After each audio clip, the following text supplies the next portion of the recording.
ሰላማችሁ ብዙ ይበልልን። ሰሊክ ፕሌይስቴሽን ላይ ነው ያላችሁት። የዛሬ ውሏችንን እናስቃኛችኋለን። ዛሬ እንግዲህ ከወትሮው ለየት ባለ መልኩ ከፕሌይስቴሽን ወጣ ያለ ዕቃ ነበር የመጣው። እንግዲህ በጌሚንግ ኮንሶል ታሪክ የመጀመሪያውን ስፍራ የምትይዘው ጃፓን የፕሌይስቴሽንን ምርት በ1994 እንደ አውሮፓውያን አቆጣጠር እንደለቀቀች ይነገራል። ከዛ በኋላ ግን የአሜሪካው የማይክሮሶፍት ድርጅት የመጀመሪያውን የኤክስቦክስ ኮንሶል ይዞ መጥቶ ነበር። እንግዲህ የአሜሪካ ምርቶች በጥራታቸውም በይዘታቸውም በግራፊክሳቸውም ለየት ያሉና ጠንካሮች ናቸው።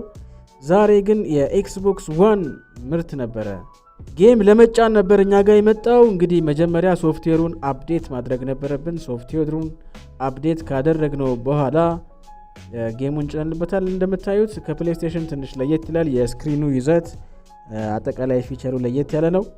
ሰሊክ ፕሌይስቴሽን ይቀጥላል። የዩቲዩብ ቻናላችን ላይ ሰፋ ያሉ ጠለቅ ያሉ ቪዲዮዎችን ይዘንላችሁ እንመጣለን።